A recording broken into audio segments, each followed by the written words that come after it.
चलिए बेटा आज की क्लास स्टार्ट करते हैं। आज की क्लास में हमें क्या करना है मैं आपको बता देता हूँ। क्लास 11th के लिए हम वीडियो बनाने जा रहे हैं। फर्स्ट वीडियो है ये अभी क्लास 11th के लिए, ठीक है, जो कि मोस्ट इंपॉर्टेंट है। सिर्फ क्लास 11th के लिए इंपॉर्टेंट नहीं है, जिन्हें अकाउंट्स के रूल नहीं आते हैं उनके लिए भी, और जो अकाउंट सीखना चाहते हैं ये उनके लिए भी इंपॉर्टेंट है।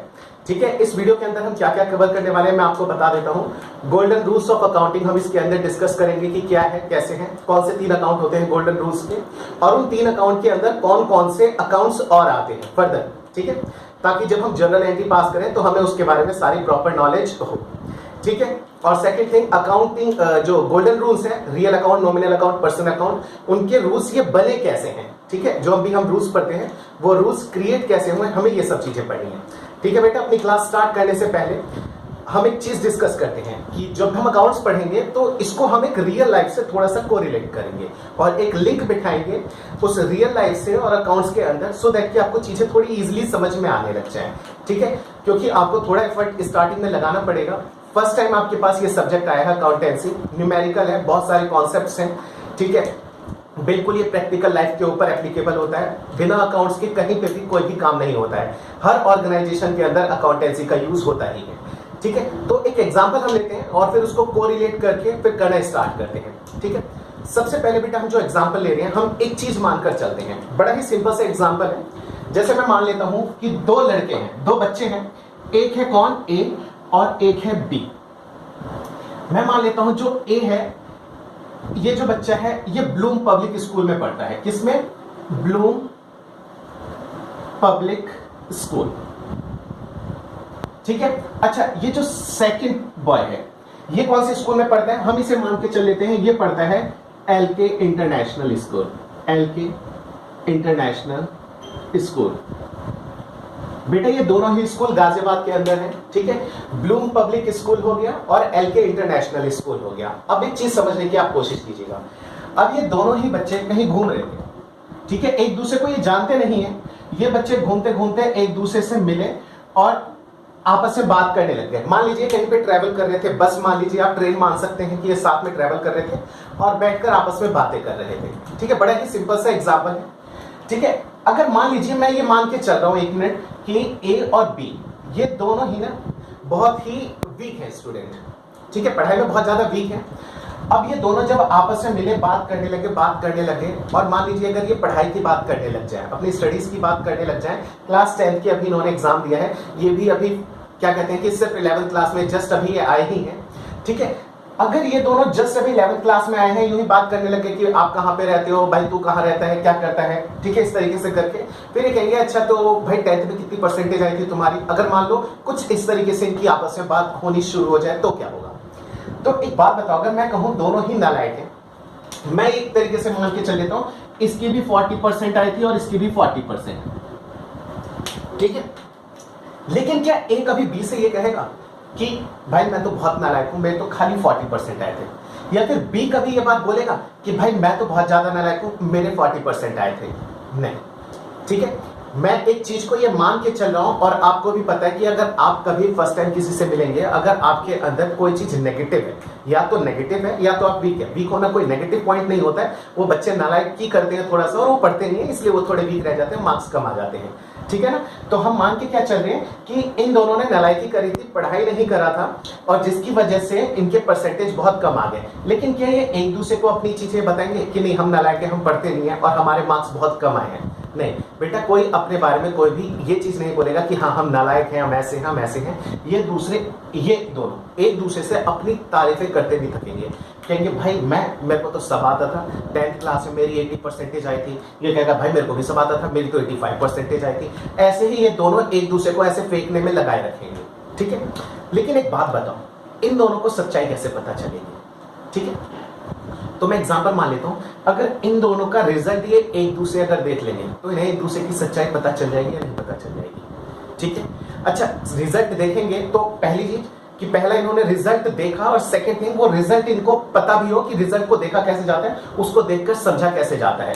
अगर मान लो किसी को रिजल्ट ही देखना नहीं आता, बहुत सारे ऐसे लोग होते हैं जिनको, अच्छा मान लो किसी ने कभी कोई पढ़ाई नहीं करी है, अगर आप उसको अपना रिजल्ट कार्ड दिखाओगे तो उन्हें चीजें नहीं समझ में आएगी कि उसमें क्या लिखा हुआ है। उनके लिए तो काला अक्षर भैंस बराबर हो जाएगा। ठीक है ना, तो हम यहाँ पे क्या मान के चलते हैं कि यहाँ पे मानना क्या है, अब इन्होंने एक दूसरे का रिजल्ट देखा, ऑब्वियसली इन्हें रिजल्ट देखना आता है, और एक दूसरे का रिजल्ट देख के इन्हें पता चल जाएगा कि हाँ ये सामने वाला पर्सन, एक दूसरे के लिए समझ जाएंगे कि कौन कितने पानी में है। ठीक है, आई होप कि आपको ये बातें समझ में आ गई। बेटा अकाउंट्स में भी हमारा कुछ ऐसा ही हिसाब किताब है। जैसे कि एक मैं एग्जांपल लेता हूं, जैसे मान लीजिए कि आप मेरे स्टूडेंट हैं और आपके पास बहुत पैसा है, ठीक है, और मैं एक टीचर हूं और इस साइड बाय साइड मेरा एक बिजनेस भी चल रहा है। ठीक है, आप स्टूडेंट हैं, आपके पास बहुत पैसा है, मेरा एक बिजनेस चल रहा है, लेकिन मेरे पास ना थोड़ा, मैं फाइनेंशियली मान लीजिए वीक हूं, और क्या कहते हैं कि बिजनेस को ग्रो करने के लिए मेरे को चाहिए कि कोई मुझे फाइनेंस कर दे, कुछ मेरे को पैसा दे दे। ठीक है, अच्छा मैंने स्टार्टिंग में बिजनेस स्टार्ट करा था, लेकिन 4-5 साल से उसमें लॉस ही आए जा रहे हैं, लॉस आए जा रहे हैं। मैं, जितने भी मेरे फ्रेंड सर्कल में लोग थे, वो मेरे साथ पैसा भी लगाने के लिए तैयार नहीं हो रहे हैं। ठीक है, मेरा बिजनेस 5-6 साल से उसमें लॉस चले आ रहा है। मेरे रिलेटिव्स और मेरे फ्रेंड्स लोग जो हैं वो मेरे साथ अब पैसा इन्वेस्ट भी नहीं करना चाहते, कि उन्हें पता है कि इसे लॉस होते जा रहे हैं। लेकिन मुझे पता है कि यार कोई अगर इस बार मुझे पैसा दे देगा तो मुझे बिजनेस को कैसे आगे ग्रो करना है और मैं कैसे प्रॉफिट अर्न कर सकता हूँ। ठीक है, आपके पास बहुत पैसा है, मैं आता हूं, मैं आपको ट्यूशंस पढ़ाता हूं या फिर स्कूल में पढ़ाता हूं।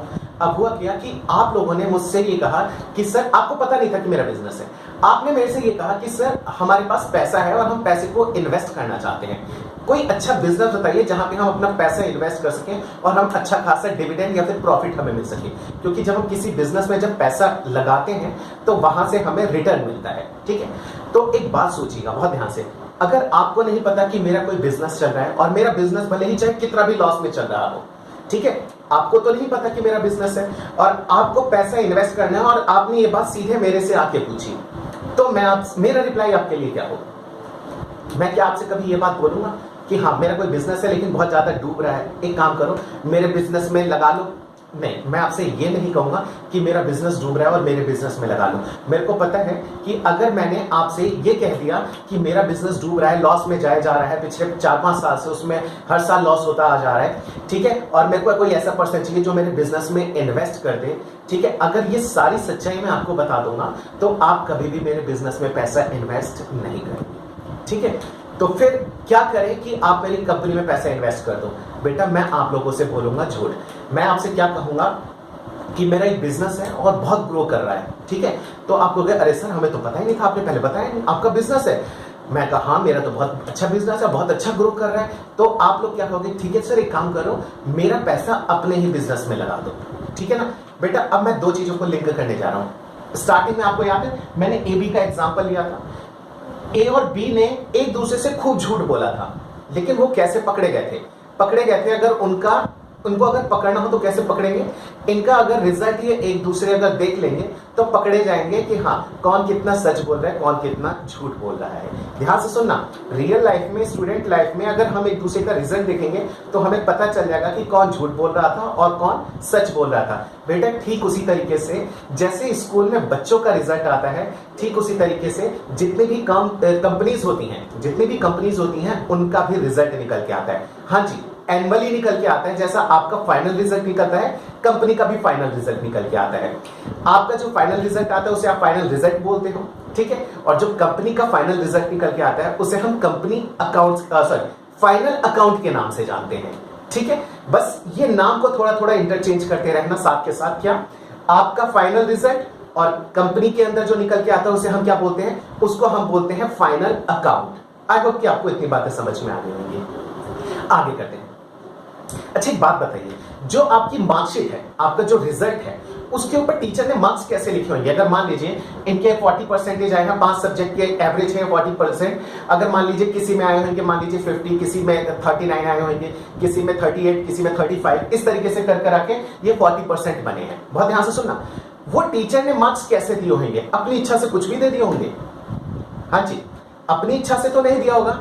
वो कैसे दिया होगा? आपने पहले ले जाके टेस्ट दिया होगा, अपने एग्जाम दिए होंगे, और जो रिटन एग्जाम आपने किया होगा उसके ऊपर बेस्ड उसको चेक किया गया होगा, और जितना आपने लिखा होगा उसके अकॉर्डिंगली आपको मार्क्स मिला होगा, और उस मार्क्स को वहां से उठा के लाके आपकी मार्कशीट पे लिख दिया गया होगा। बेटा अब कंपनी की तरफ आते हैं। बेटा कंपनीज में भी क्या होता है, बिल्कुल यही चीजें होती हैं।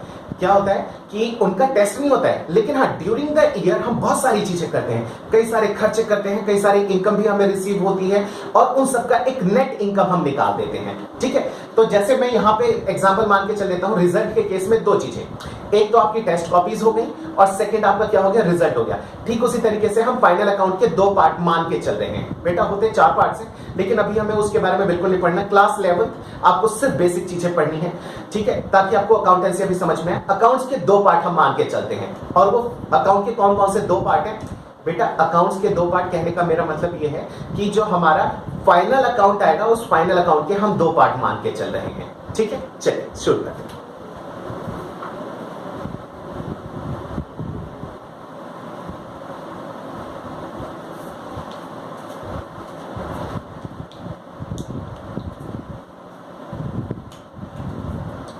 कंपनी का जो फाइनल रिजल्ट निकल के आता है, मैंने बताया कि उसको हम फाइनल अकाउंट्स के नाम से जानते हैं, फाइनल अकाउंट्स। अब बेटा यहां पे ध्यान से सुनना है और एक चीज समझना।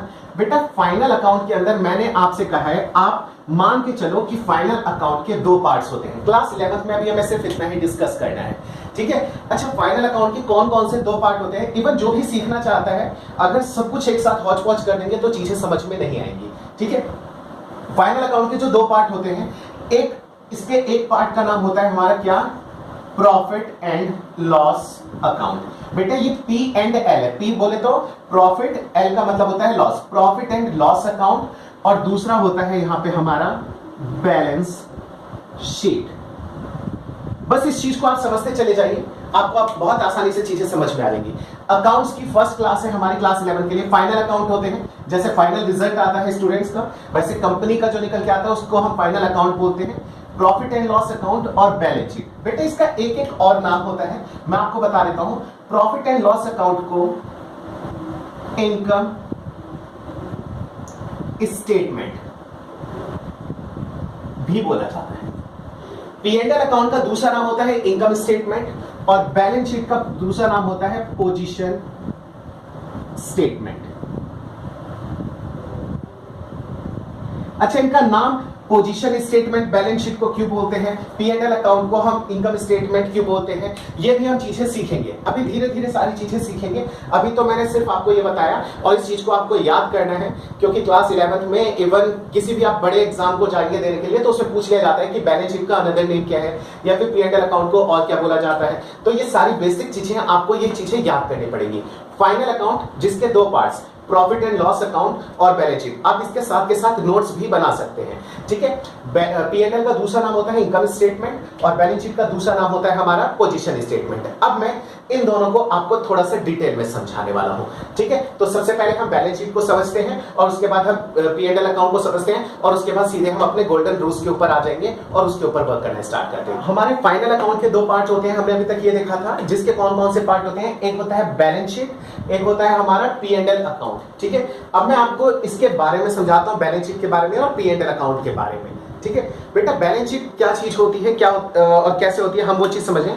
बेटा सबसे पहले मैंने आपको बताया था बैलेंस शीट का दूसरा नाम क्या होता है, इसका नाम होता है पोजीशन स्टेटमेंट। ये पोजीशन स्टेटमेंट होती है जो कि हमारे पोजीशन के बारे में बताती है। कैसे, वो अभी समझते हैं। मैं आपको पहले इसके एक एक टर्म्स के बारे में समझाता हूं। बैलेंस शीट, दूसरा नाम पोजीशन स्टेटमेंट।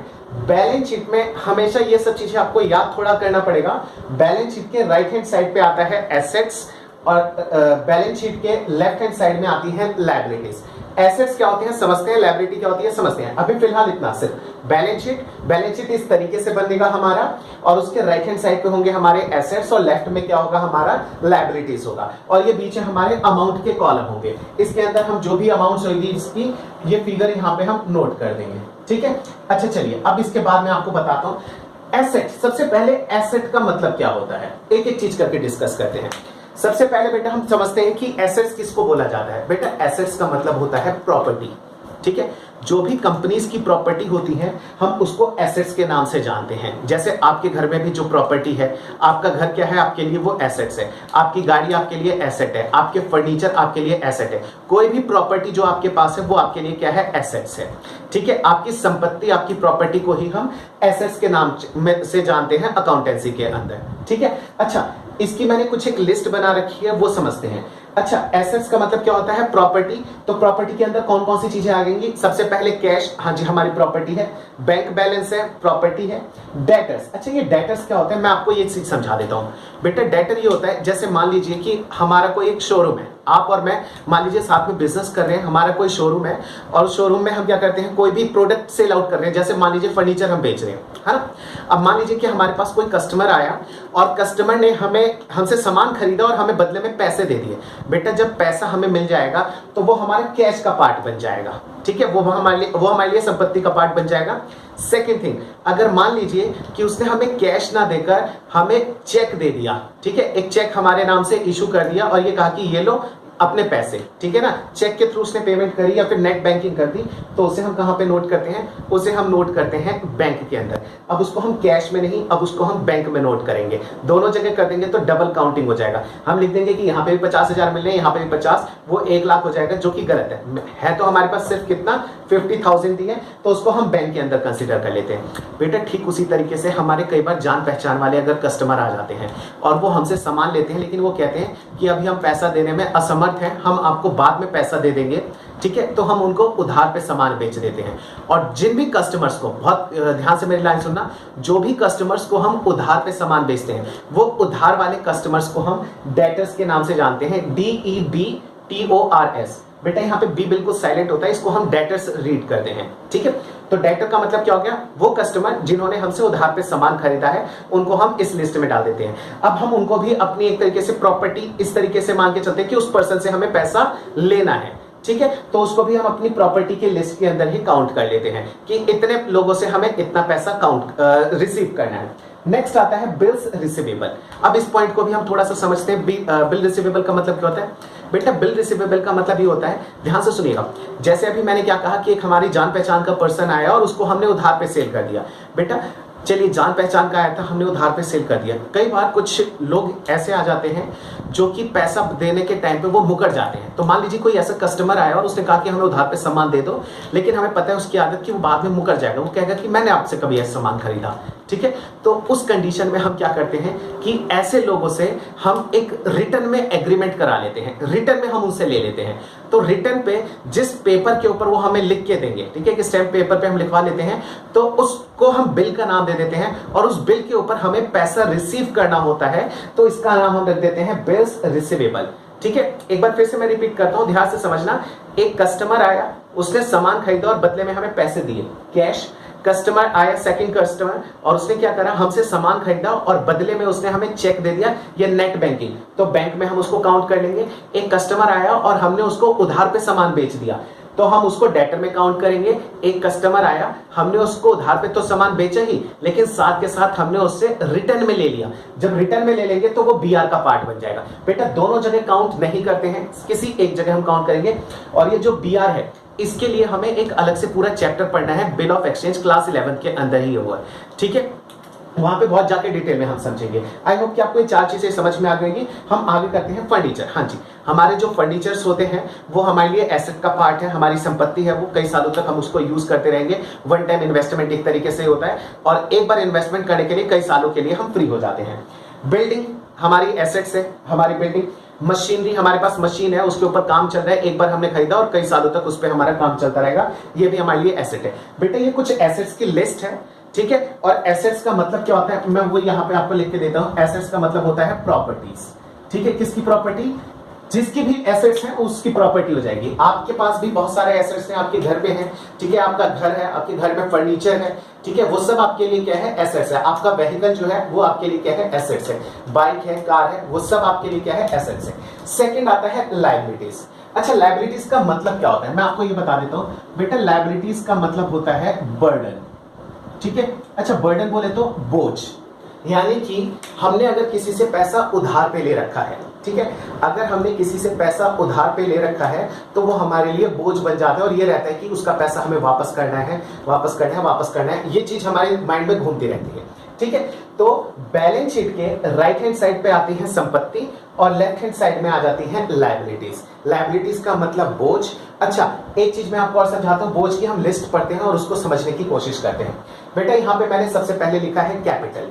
कैपिटल का मतलब क्या होता है बेटा? यहां पे कैपिटल का मतलब ये होता है कि जिसने भी अपना काम शुरू करा है, बिजनेस शुरू करा है, ठीक है, चाहे मैं अपना एक दुकान खोलूं बड़ी सी और कुछ पैसा इन्वेस्ट करूं या फिर एक बिजनेस स्टार्ट करूं, तो जो भी मेरी इनिशियल इन्वेस्टमेंट होती है, इवन बाद में भी हम कर सकते हैं, जो भी मेरी इनिशियल इन्वेस्टमेंट होती है, जितने पैसे के साथ मैं बिजनेस स्टार्ट करूंगा उसको कैपिटल के नाम से जाना जाता है। ठीक है, जैसे मान लीजिए कि मैंने 5 लाख के साथ बिजनेस शुरू करा, 5 लाख रुपए से मैंने शुरुआत करी बिजनेस की, तो मेरी कैपिटल कितनी मान ली जाएगी? 5 लाख रुपए। बाद में हो सकता है कि मैं 2-3 लाख रुपए और उसके अंदर ऐड करूं, तो उसे हम एडिशनल कैपिटल के नाम से जानते हैं। फिलहाल कैपिटल किसको बोला जाता है? आई होप कि आपको ये बातें समझ में आ गई होगी कि जब भी हम बिजनेस शुरू करते हैं तो जो भी पैसा हम लगाते हैं इनिशियल इन्वेस्टमेंट को हम कैपिटल के नाम से जानते हैं।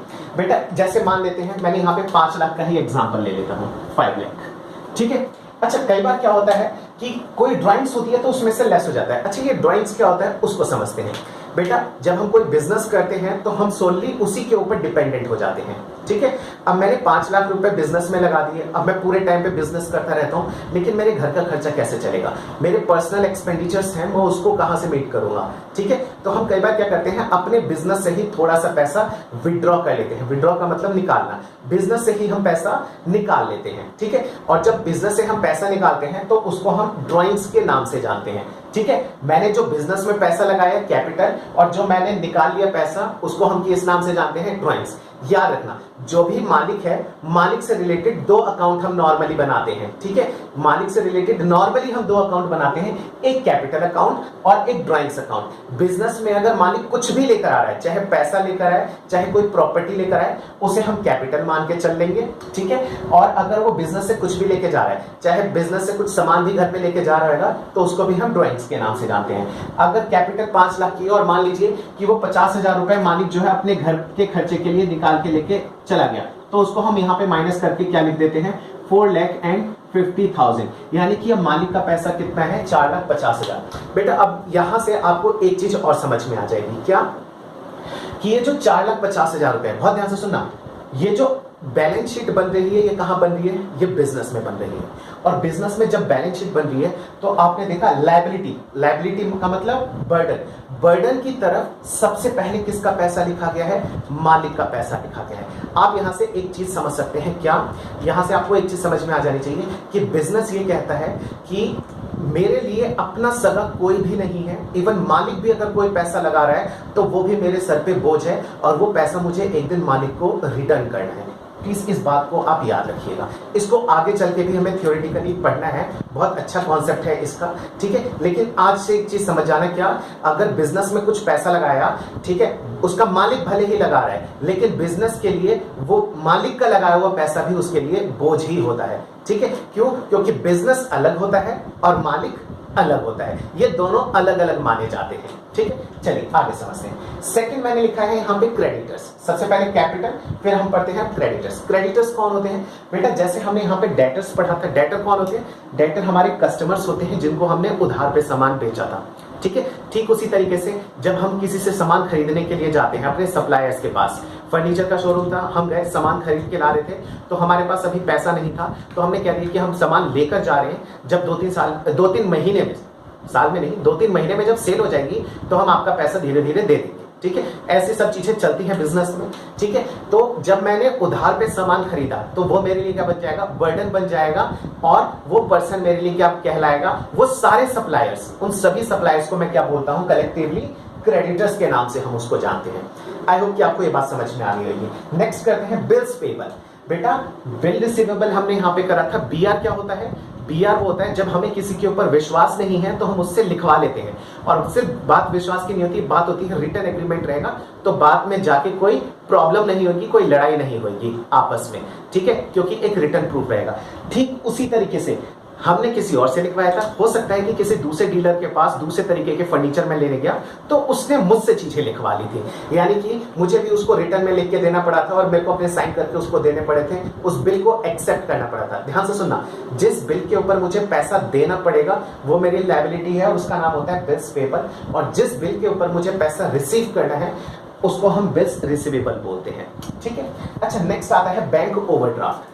बैंक ओवरड्राफ्ट क्या है बेटा, अगर हमारे अकाउंट में बैलेंस है, ठीक है, हमारे अकाउंट में अगर बैलेंस है तो वो तो हमारा बैंक का पार्ट बन जाता है, बैंक बैलेंस। मान लीजिए कि मेरे पास मेरा बिजनेस चल रहा है, 1 लाख रुपए मेरे अकाउंट में बैलेंस है, ठीक है, तो जो 1 लाख पॉजिटिव बैलेंस है, फेवरेबल है मेरे लिए, वो तो मेरे लिए एसेट है। लेकिन मान लीजिए कि मैंने अपने किसी सप्लायर को 1,15,000 का चेक निकाल के दे दिया, चेक इशू करके दे दिया, तो आप लोगों को ये लगेगा कि सर अगर 1,15,000 का आपने अगर चेक इशू कर दिया तो वो तो बाउंस हो जाएगा। हाँ बेटा, बिल्कुल बाउंस हो जाएगा, लेकिन कई बार क्या होता है, जो कंपनीज होती हैं उनके बैंक के साथ बहुत अच्छे रिलेशन होते हैं और बैंक वाले उनको एक क्रेडिट अमाउंट अलाउ करते हैं। वो ये कहते हैं कि अगर आपके अकाउंट में बैलेंस नहीं भी होगा तो भी हम आपका रिकॉर्ड खराब नहीं होने देंगे, हम आपके बिहाफ पे हम पेमेंट कर देंगे, बशर्ते कि आप हमें बाद में पेमेंट कर देंगे।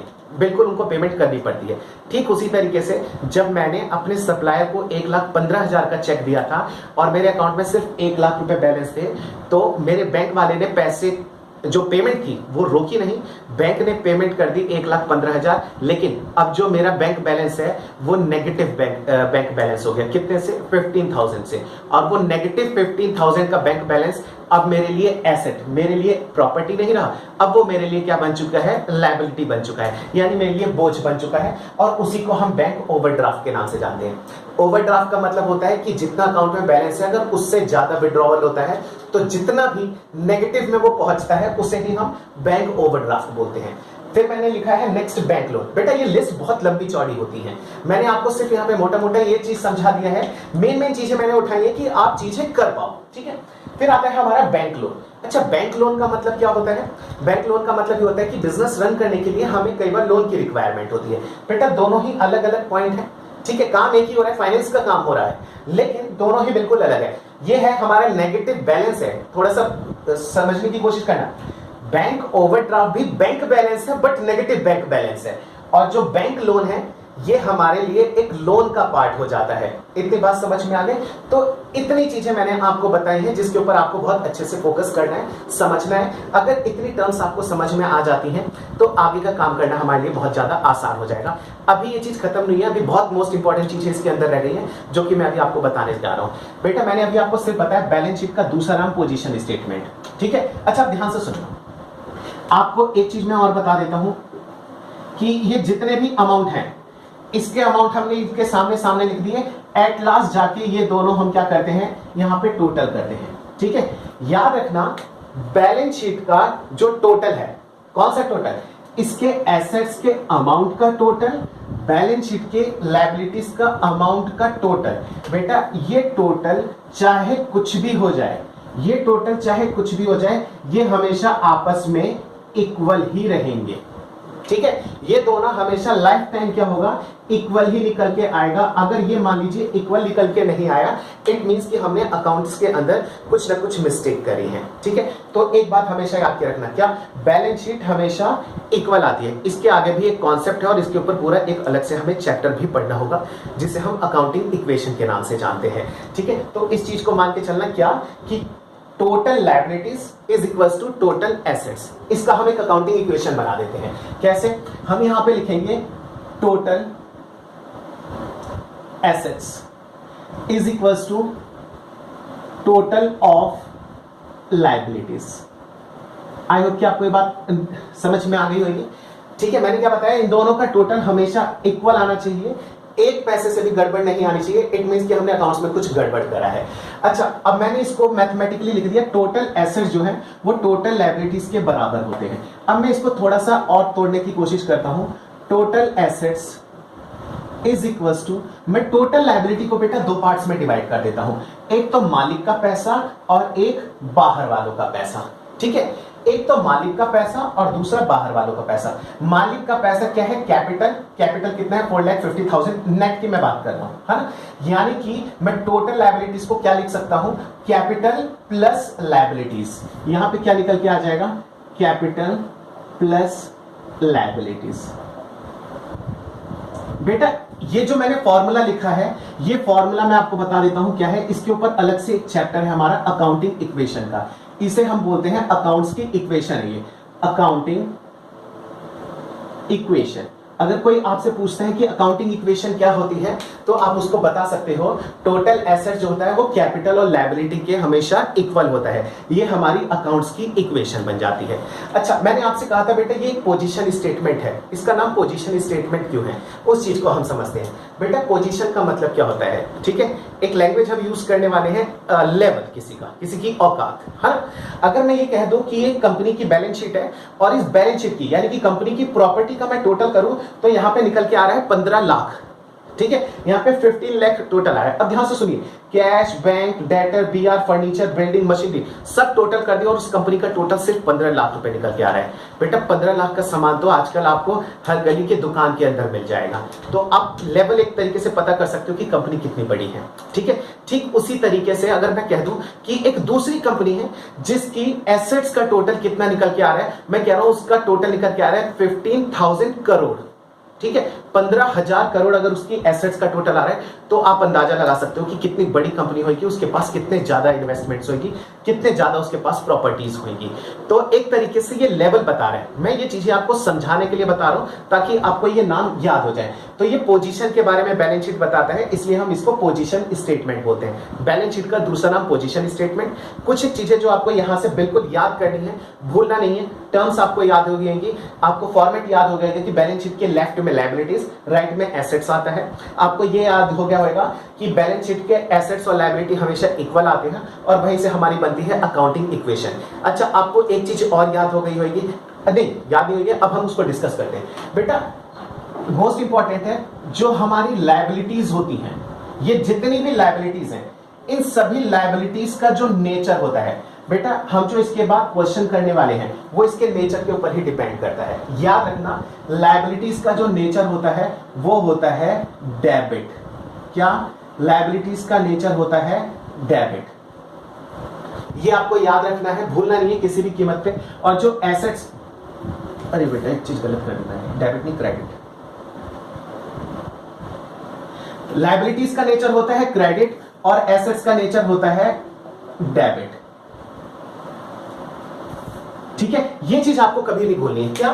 कि जितनी भी लायबिलिटीज होती है उन सब का नेचर क्या होता है? क्रेडिट। अब वो चाहे कैपिटल हो, क्रेडिटर, बीपी, बैंक ओवरड्राफ्ट और बैंक लोन। और ये जितने भी एसेट्स हैं इन सबका नेचर क्या होता है? डेबिट नेचर होता है। अगर ये आप नेचर भूल जाओगे तो हमारी आगे की जितनी क्लासेस हैं वो सब खराब हो जाएंगी। अगर आपको ये नेचर याद रहेंगे तो आगे जितने भी क्लासेस होने वाली है वो सारी सक्सेसफुल रहेंगी। अकाउंट्स का ये बेस है, आपको नेचर नहीं भूलना। डेबिट क्या होता है, क्रेडिट क्या होता है, धीरे धीरे सीखेंगे।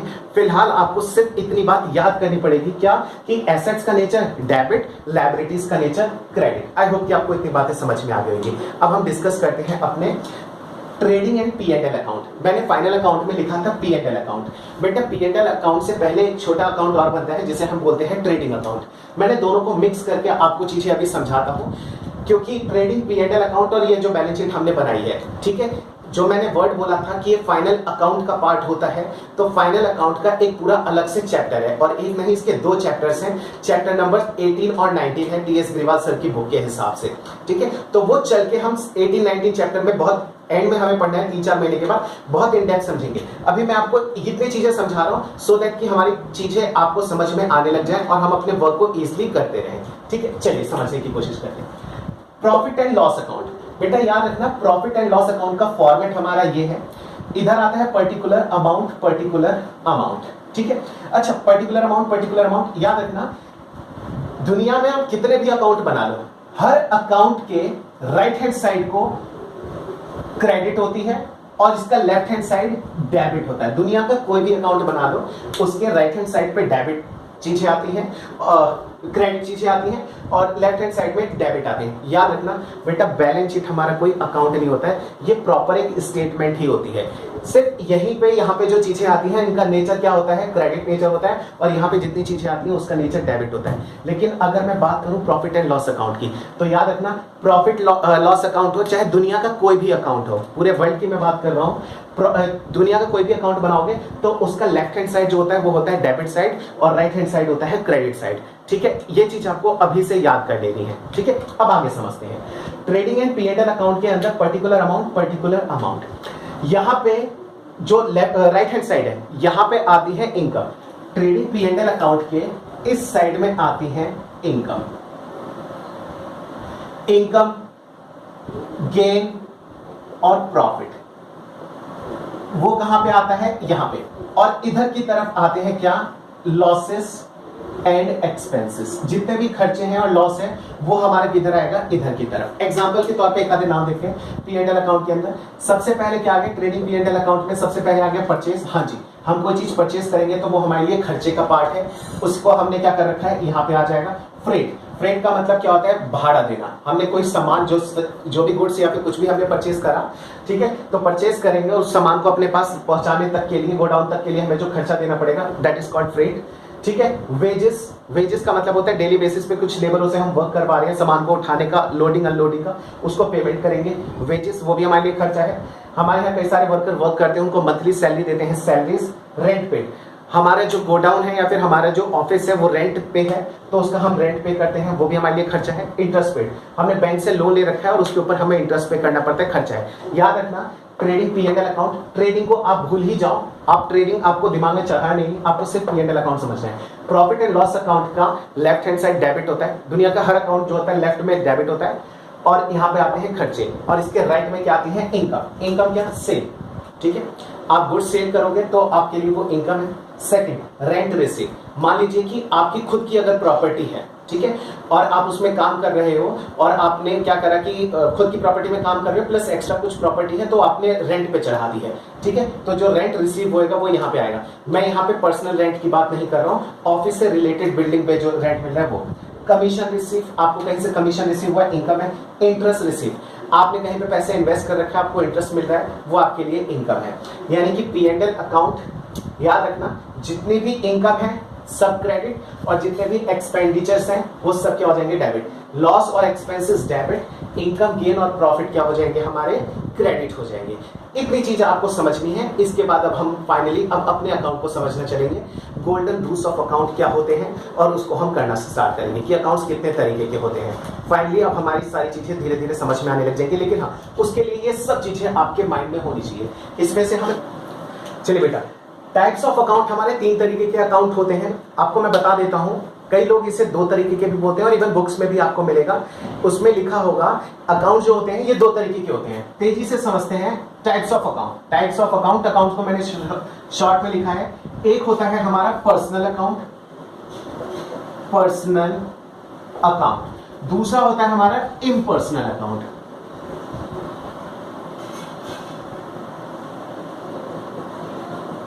ठीक है, एक पर्सनल और एक होता है इम्पर्सनल, और इम्पर्सनल के फर्दर 2 पार्ट्स हो जाते हैं।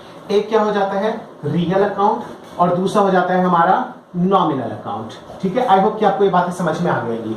ठीक है, अब हमें जो पढ़ना होता है वो इन 3 को पढ़ना होता है, 1, 2 एंड 3। ये 3 चीजें हमें पढ़नी होती हैं। ठीक है, अच्छा, इन 3 चीज को पढ़ना होता है तो जो बेटा मैंने लिस्ट बनाई है वो मैंने बनाई ही सीधे 3 के हिसाब से है लिस्ट। ठीक है बेटा, ठीक है बेटा, कौन कौन से टाइप्स ऑफ अकाउंट में, real account, nominal account, personal account, और मैंने क्या करा कि 1, 2 एंड 3 इन तीनों को पहले ही अलग कर दिया और तीनों को पढ़ने के हिसाब से हम करते हैं। ठीक है, तो कई लोग ऐसा बोल देते हैं अकाउंट्स 2 तरीके के होते हैं, पर्सनल, इम्पर्सनल। इम्पर्सनल को 2 पार्ट में डिवाइड करें। कई लोग बोलते हैं कि अकाउंट्स 3 तरीके के होते हैं, रियल अकाउंट, नॉमिनल अकाउंट और पर्सनल अकाउंट। ठीक है, हम ऊपर वाले तरीके से करना शुरू करते हैं अपने काम को। ठीक है,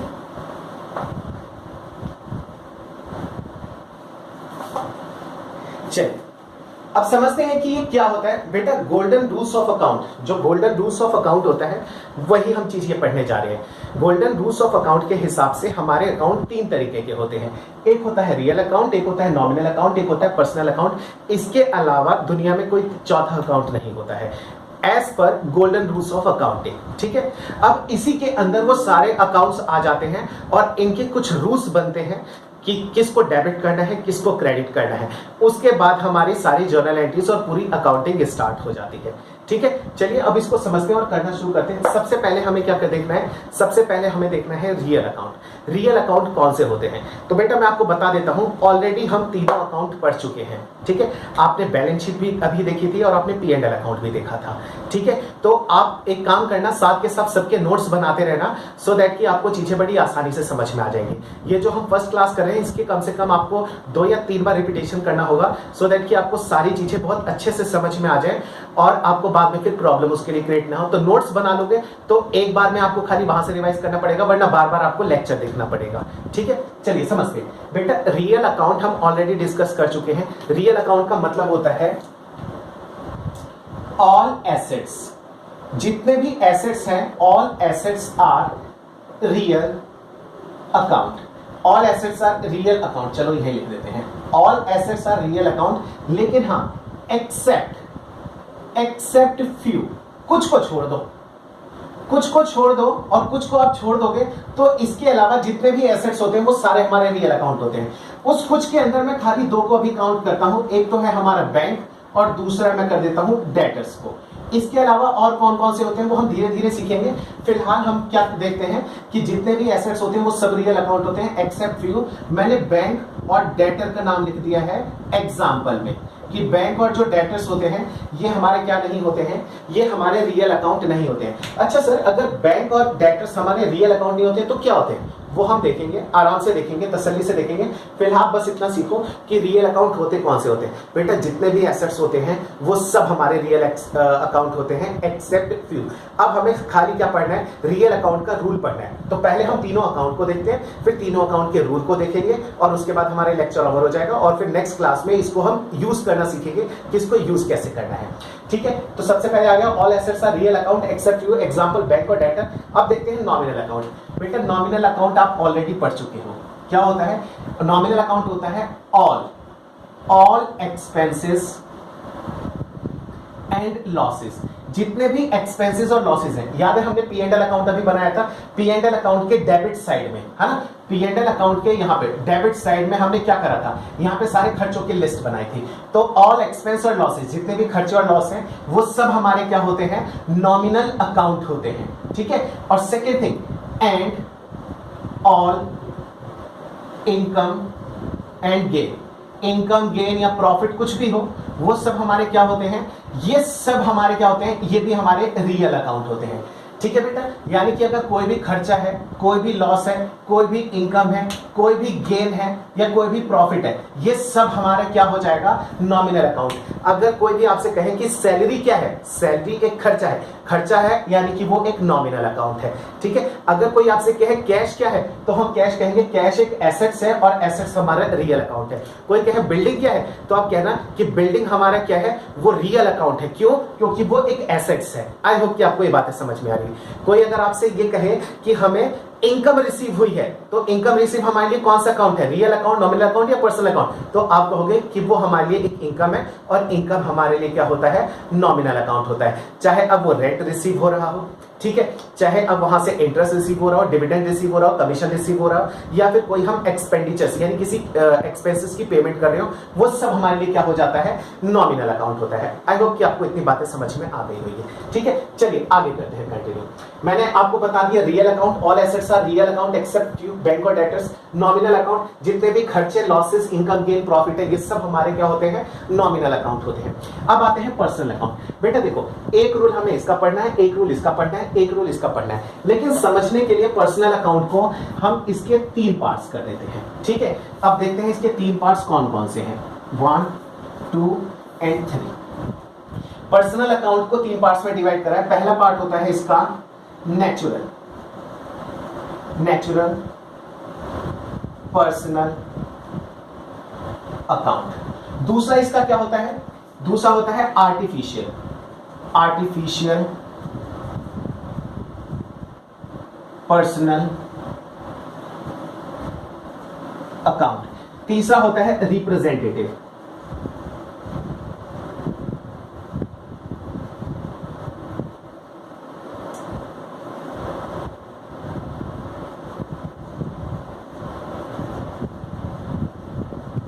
ठीक है। आई होप कि आपको बात समझ में आ रही है क्या कि हमारा जो पर्सनल अकाउंट है, बेटा रूल एक है इसका, लेकिन समझने के लिए हमने इसको 3 पार्ट्स में डिवाइड करा है, natural personal account, artificial personal account और रिप्रेजेंटेटिव पर्सनल अकाउंट। ठीक है, चलिए इसको करना शुरू करते हैं। अच्छा, नेचुरल पर्सनल का मतलब क्या होता है? बेटा नेचुरल का मतलब होता है जो नेचुरल हो, ठीक है, यानी कि गॉड मेड, ठीक है। ह्यूमन बींग्स को भगवान ने बनाया है तो वो सारे क्या होंगे? हमारे नेचुरल पर्सनल। अब यहाँ पे किसी का नाम आ सकता है, जैसे नाम किसका किसका आ जाएगा हम देखते हैं। जैसे कि नाम आ गया हरजीत, हरजीत क्या है? हरजीत अकाउंट जो होगा ये नाम है। दूसरा नाम आ गया माजिद, माजिद क्या है? माजिद एक पर्सन है और पर्सन क्या है हमारा? ये नेचुरल पर्सन है। तीसरा क्या आ गया? आशु, आशु का अकाउंट, ठीक है। तो ये तीनों क्या लिखे हैं मैंने? नाम लिखे हैं, और ये नाम क्या है? ये नेचुरल पर्सनल है, ठीक है। सेकंड आता है हमारा आर्टिफिशियल। बेटा याद रखना, अगर किसी के नाम से अकाउंट है तो हम वहां पे क्या लिखते हैं? उसको हम क्या मानते हैं? Natural personal account. आर्टिफिशियल कौन से होते हैं? आर्टिफिशियल का मतलब होता है मैन मेड। मैन मेड का मतलब जैसे कि कंपनीज किसने बनाई है? हमने बनाई है। फर्म्स किसने बनाई है? हमने बनाई है। अपने आप तो वो चीजें क्रिएट हुई नहीं है, उसको ले जाके हमने क्रिएट करा है। तो याद रखना, जितने भी फर्म्स हैं, जितनी भी कंपनीज हैं, जितनी भी ऑर्गेनाइजेशंस हैं, ये सब क्या है? ये सब की सब आर्टिफिशियल है, ठीक है। उसके अंदर कौन कौन सी चीजें आ जाती हैं? जैसे मैं एक एग्जांपल देता हूं, आपने एप्पल का नाम सुना होगा, आईफोन, है ना। वो क्या है? वो एक कंपनी है, और कंपनी है तो वो क्या बन जाएगा? आर्टिफिशियल पर्सनल अकाउंट हो जाएगा। यानी जितनी भी कंपनीज होती हैं वो सब की सब क्या होती हैं? पर्सनल अकाउंट होती हैं। दूसरा एग्जांपल लेते हैं सैमसंग का, ठीक है, एलजी का लेते हैं, ठीक है। अच्छा, मैं आपके साथ एक और एग्जांपल लेता हूं, एसबीआई। आपने बहुत अच्छे से इसका नाम सुना होगा। एसबीआई क्या है? एसबीआई एक बैंक है और ये बैंकिंग कंपनी है, यानी कि एसबीआई एक ऑर्गेनाइजेशन है, और वो अगर ऑर्गेनाइजेशन है तो वो आर्टिफिशियल पर्सनल अकाउंट है। ध्यान से सुनना, अगर बैंक हमारा एक ऑर्गेनाइजेशन है और वो आर्टिफिशियल पर्सनल अकाउंट है, इट मींस कि वो हमारा पर्सनल अकाउंट है। अगर बैंक हमारा पर्सनल अकाउंट है तो इसका मतलब वो हमारा क्या नहीं है? वो हमारा रियल अकाउंट नहीं है। देखिए मैंने लिखा था ना, all assets are real account except few. Few के अंदर मैंने बैंक को छोड़ दिया था। बैंक क्यों छोड़ा था? क्योंकि बैंक हमारा पर्सनल अकाउंट हो जाता है। क्यों? क्योंकि बैंकिंग कंपनीज जो होती हैं वो सब हमारी आर्टिफिशियल पर्सनल अकाउंट के अंदर आ जाती है। यानी कि मैं यहां पे लिख सकता हूं, all companies, firms, organizations are artificial personal account, ठीक है। मैंने शॉर्ट में लिख दिया आर्टिफिशियल पर्सनल अकाउंट। अच्छा, लास्ट आता है रिप्रेजेंटेटिव पर्सनल अकाउंट। रिप्रेजेंटेटिव का मतलब क्या होता है? बेटा अगर आप स्टूडेंट हैं या फिर कोई भी आप समझ रहे हैं इस चीज को, तो आप एक चीज समझिए, आप जब भी कहीं बाहर जाते हैं घूमने के लिए, जैसे अगर मान लीजिए मैं स्कूल का ही एग्जांपल लेता हूं, क्योंकि स्कूलिंग सबने की हुई है, ठीक है। तो आप अगर मान लीजिए स्कूल की तरफ से कहीं घूमने के लिए जाते हैं बाहर, ठीक है, और मान लीजिए कहीं आप घूमते घूमते गए और आपने वहां पर जाकर क्या करा कि वहां पे कोई भी आपने एक्टिविटी करी, चाहे अच्छी करी हो चाहे गलत करी हो, कुछ भी करा हो। जैसे मान लेता हूं कि आप कोई मूवी देखने के लिए गए, स्कूल की तरफ से गए, स्कूल वाले सबको मूवी दिखाने लेके गए थे, और वहां पे मूवी हॉल में जाके अगर मान लीजिए कि आप वहां पे जाके कोई हरकत करते हैं, ठीक है, मान लीजिए आपने वहां पे बहुत ज्यादा गंदगी फैलाई या फिर वहां पे जाके आपने बहुत ज्यादा शोर मचाया, तो क्या कोई आपको आपके नाम से आके कहेगा कि हाँ इस लड़के ने वहां पे ये हरकत करी थी? नहीं। आपको कैसे जाना जाएगा कि हाँ उस स्कूल से ये बच्चे आए थे, उस स्कूल के बच्चे आए थे और उन्होंने ऐसी ऐसी हरकतें करी थी। इतनी बात समझ में आ गई? यानी कि जब किसी पर्सन को या ग्रुप ऑफ पर्सन को, मोस्टली हम किसके बारे में बात करें यहाँ पे? ग्रुप ऑफ पर्सन के लिए, सिंगल नहीं होगा। जब किसी ग्रुप ऑफ पर्सन को, ठीक है, यानी कि यहाँ पे जो स्कूल है वो स्कूल आपको क्या कर रहा है? रिप्रेजेंट, सॉरी, आप अपने स्कूल को वहां पे जाके रिप्रेजेंट कर रहे थे, ठीक है। आप जो भी हरकत वहां पे करेंगे वहां पे आपको पर्सनली कोई नहीं जानता है, सब आपके स्कूल को जानते हैं कि हाँ इस स्कूल से ये बच्चे खेलने के लिए आए हैं या फिर घूमने के लिए आए हैं, मूवी देखने के लिए आए हैं, तो आप वहां पे रिप्रेजेंट किसको कर रहे हो? अपने स्कूल को कर रहे हो, ठीक है। ठीक उसी तरीके से यहाँ पे कुछ रिप्रेजेंटेटिव पर्सनल अकाउंट होते हैं। मैं फिलहाल के यहाँ पे एग्जाम्पल में लिख देता हूँ, 2 लोग होते हैं। कौन कौन से? एक तो हो गया डेटर्स, डेटर्स क्यों?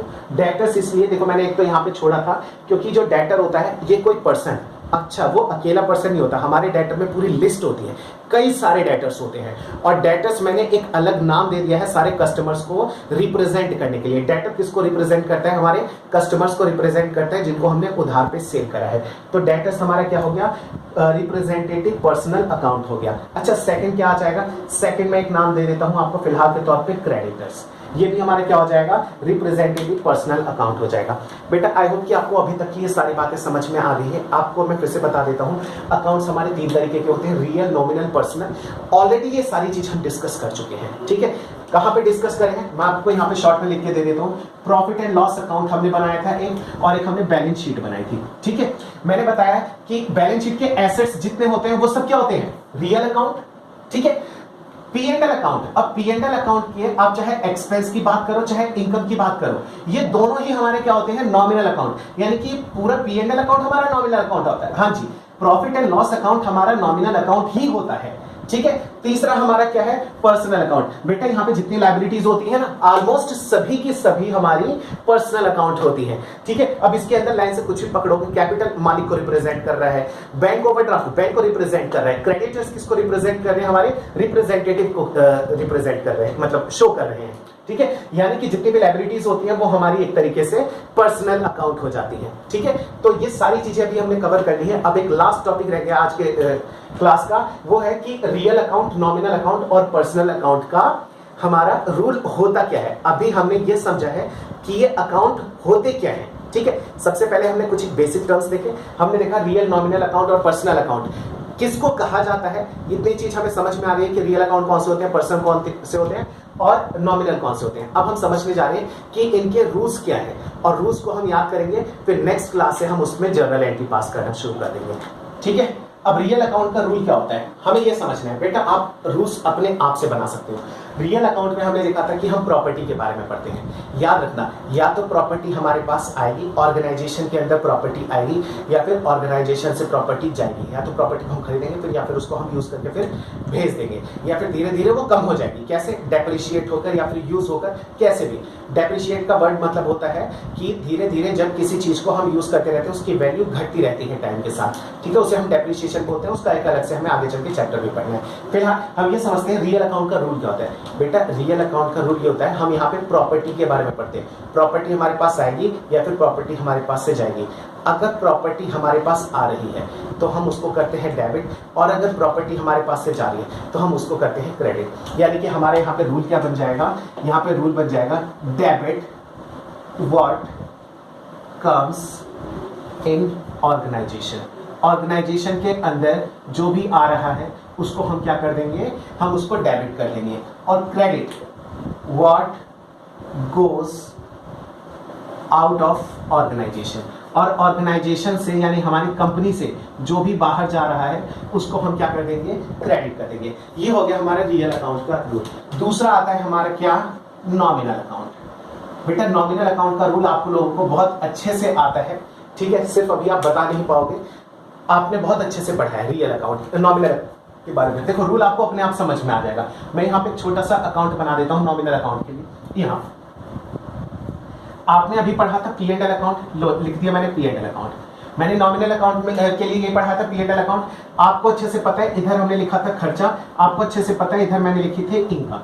और मैंने आपको बताया था कि किसी भी अकाउंट के राइट हैंड साइड को क्रेडिट और लेफ्ट हैंड साइड को हम डेबिट बोलते हैं, है ना। तो देखो मैंने एक्सपेंस और लॉसेस को क्या करा है? डेबिट, और मैंने इनकम और गेन प्रॉफिट को क्या करा है? क्रेडिट। बन गया, ठीक है। बहुत इजी है। यानी कि all expense and losses are debit और all income and credit are gains, ठीक है। ये सारे गेन होते हैं। यानी कि यहाँ पे हम क्या लिख देंगे?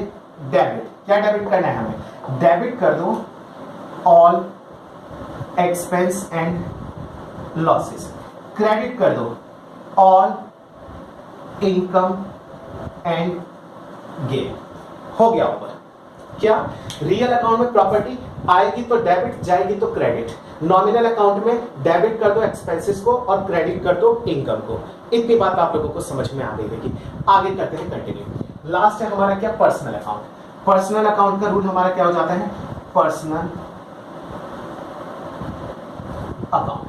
पर्सनल अकाउंट का रूल हमारा हो जाता है, हम यहाँ पे पर्सन के बारे में पढ़ते हैं, या तो कोई पर्सन कोई चीज रिसीव करेगा या तो कोई पर्सन किसी चीज को देगा। अगर मान लीजिए कि हम रिसीव करें कोई भी पर्सन बोले तो वो ऑर्गेनाइजेशन भी पर्सन हो सकती है, आर्टिफिशियल पर्सन, तो हम करेंगे डेबिट द रिसीवर। जो भी रिसीव कर रहा है उसको तो डेबिट कर दो, और जो गिवर है जो दे रहा है उसको क्रेडिट कर देंगे, क्रेडिट द गिवर।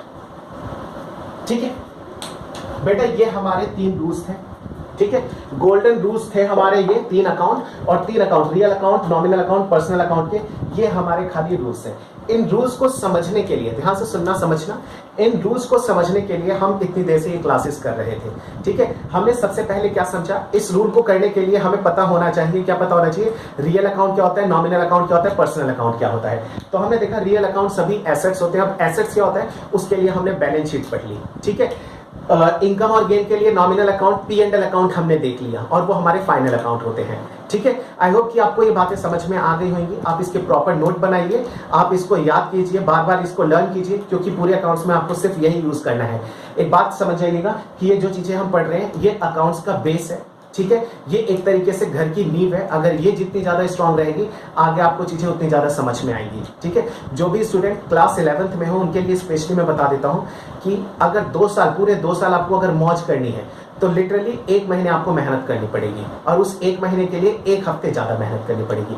1 हफ्ते की मेहनत का मतलब ये है कि आपको ये सारे कॉन्सेप्ट समझ में आ जाने चाहिए। इससे जर्नल एंट्री बनाना सीख जाओ। कम से कम 1 हफ्ते अगर करोगे तो इंटरेस्ट क्रिएट हो जाएगा, उसके बाद चीजें आसान हो जाएंगी।